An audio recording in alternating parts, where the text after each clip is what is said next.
ত্রয়োদশ জাতীয় নির্বাচনে প্রার্থীদের হলফনামা নিয়ে ট্রান্সপারেন্সি ইন্টারন্যাশনাল বাংলাদেশ টিআইবির বিশ্লেষণ। এই বিশ্লেষণে এবারের নির্বাচনের প্রার্থী ছাড়াও গত 5টি নির্বাচনের প্রার্থীদের তথ্যের বহুমাত্রিক তুলনামূলক বিশ্লেষণ করা হয়েছে। এই সংসদ নির্বাচনে চূড়ান্ত প্রার্থীর সংখ্যা 1981। এতে 51টি রাজনৈতিক দলের পাশাপাশি 13% স্বতন্ত্র প্রার্থীরাও প্রতিদ্বন্দ্বিতা করছেন। এর মধ্যে ইসলামী দলগুলোর প্রার্থী 36%। এবারের নির্বাচনে প্রথমবারের মতো সংসদ সদস্য প্রার্থী হয়েছেন 1696 জন। মোট 1981 জন প্রার্থী, এদের মধ্যে 249 জন স্বতন্ত্র, অর্থাৎ 13% স্বতন্ত্র। এবারের নির্বাচনে আপনারা শুনেছেন, দেখেছেন যে ইসলামপন্থী, এবং আপনারা প্রতিবেদন করেছেন, ইসলামপন্থী দলগুলোর প্রার্থীদের সংখ্যা অনেক উল্লেখযোগ্য হারে বেড়েছে এবং মোট প্রার্থী 36% ইসলামপন্থী দলগুলোর। ত্রয়োদশ নির্বাচনে প্রতিদ্বন্দ্বী মোট প্রার্থীদের মধ্যে নারীর সংখ্যা 4.02% হিসেবে, যা গত 3টি নির্বাচনের তুলনায় কম। আর রাজনৈতিক দলগুলোর মধ্যে বিএনপি নেতৃত্বাধীন জোটে 466 জন প্রার্থীর মধ্যে নারী 24 জন। অন্যদিকে জামায়াতে ইসলামের জোটের 539 জন প্রার্থীর মধ্যে নারী 6 জন। প্রতিবারের মতো এবারেও নারী প্রার্থীদের অংশগ্রহণ বা মনোনয়ন অনুপাত অত্যন্ত নগণ্য। যে জুলাই সনদে প্রস্তাবিত যে 5% যে লক্ষ্যমাত্রা, সেটি পূরণ হয় নাই। মোট যারা প্রার্থী তাদের 4.09% নারী।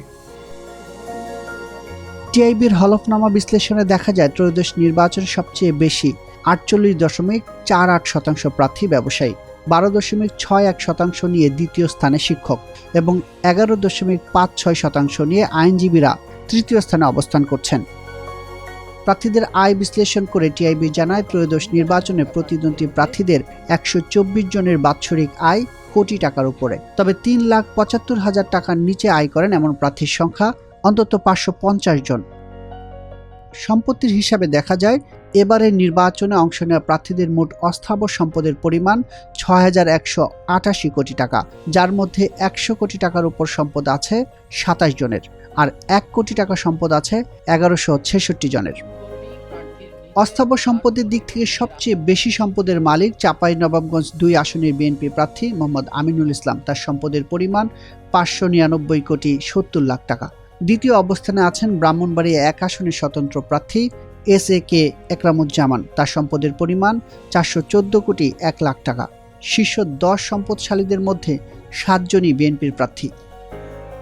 জমির মালিকানার ক্ষেত্রে শীর্ষে অবস্থান করছেন চট্টগ্রাম 13 আসনের বিএনপির প্রার্থী মোহাম্মদ আলী আব্বাস। তার কৃষি ও অকৃষি জমি মিলে মোট 1290 একর জমি রয়েছে।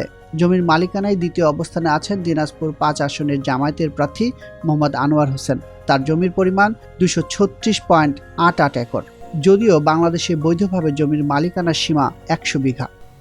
জমির মালিকানার যদি সীমা নির্ধারিত সীমা লঙ্ঘন করার কারণে প্রার্থিতা বাতিল হবে, এই ধরনের সুনির্দিষ্ট আইন আমাদের জানা মতো আইনগত বিধান আমাদের নেই। সেই কারণে নির্বাচন কমিশনের এই ক্ষেত্রে হয়তো তেমন কিছু করার নেই। কিন্তু অন্য প্রতিষ্ঠানগুলোর, অন্য সংস্থাগুলোর দায়িত্ব আছে, কারণ বৈধ যে সীমারেখা সেটা যারা লঙ্ঘন করেছেন তাদেরকে অবশ্যই যথাযথ আইনি প্রক্রিয়ার মাধ্যমে জবাবদিহিতে আনতে হবে। এবং বাস্তবে কিন্তু এটি যদি অন্তত আমি ব্যক্তিগতভাবে মনে করি, এগুলো রাষ্ট্রের অধিকার আছে, দায়িত্ব আছে কনফিসকেট করার। যেটা সীমারেখা আছে সেটি বাজেয়াপ্ত করে এটা আমরা ভূমিহীনদেরকে বিতরণ করার কথা আগের বারও বলেছিলাম, এবারও বলছি। স্থাবর অস্থাবর সম্পদ মূল্যের ভিত্তিতে ত্রয়োদশ জাতীয় নির্বাচনে 100 কোটি টাকার মালিক 27 জন। এর মধ্যে 500 কোটি টাকার উপরে 3 জন প্রার্থী বিএনপির হয়ে নির্বাচনে লড়ছেন। তালিকায় প্রথমে আছেন চাঁপাইনবাবগঞ্জের মোহাম্মদ আমিনুল ইসলাম, ফেনীর আব্দুল আওয়াল মিন্টু, কুষ্টিয়ার মোহাম্মদ জাকির হোসেন সরকার। ত্রয়োদশ নির্বাচনে অংশগ্রহণ করা প্রার্থীদের মধ্যে ঋণগ্রস্ত প্রার্থী 25.57% বা 507 জন। তাদের মোট ঋণের পরিমাণ 18,868 কোটি টাকা। এর মধ্যে সর্বোচ্চ ঋণ নিয়েছেন ব্রাহ্মণবাড়িয়া 1 আসনের স্বতন্ত্র প্রার্থী ASK একরামুজ্জামান। তার ঋণের পরিমাণ 3,155,75,00,000 টাকা।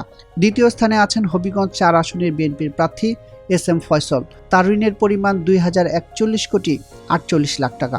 1470,82,00,000 টাকা ঋণ নিয়ে তৃতীয় অবস্থানে আছেন ব্রাহ্মণবাড়িয়া 3 আসনের প্রার্থী মোহাম্মদ খালেদ হোসেন মাহবুব। এসব ঋণ ব্যক্তি ও প্রাতিষ্ঠানিকভাবে নেওয়া। খেলাপির বিষয়টাকে নির্বাচন কমিশন আরো একটা দিক থেকে এবার সুযোগ করে দিয়েছে, যেটারও আবার অনেকে সুযোগ নেয়, যে কারণে রিটার্নিং অফিসারকে এটা বলতে হয়েছে যে মানুষ হিসাবে শোধ করে দেন।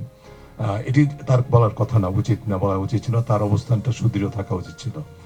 যেটি সুযোগটা করে দিয়েছে সেটা হচ্ছে এর আগে ছিল 7 দিন আগে পর্যন্ত তথ্যের উপরে নির্ভর করে ঋণ খেলাপিতা যাচাই হতো।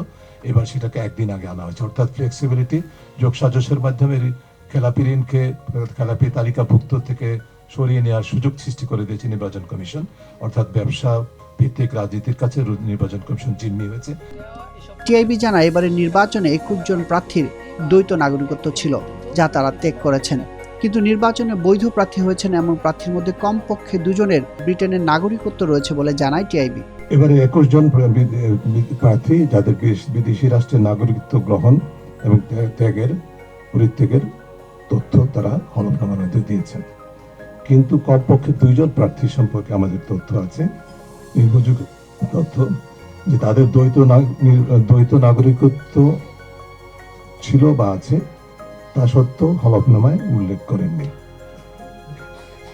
এবং তারা দুজনেই ব্রিটিশ নাগরিক ছিলেন বা আছেন। ত্রয়োদশ নির্বাচনে এমন অন্তত 259 জন প্রার্থী রয়েছেন যাদের চেয়ে তাদের উপর নির্ভরশীল সদস্য এবং স্বামী স্ত্রীর সম্পদ বেশি।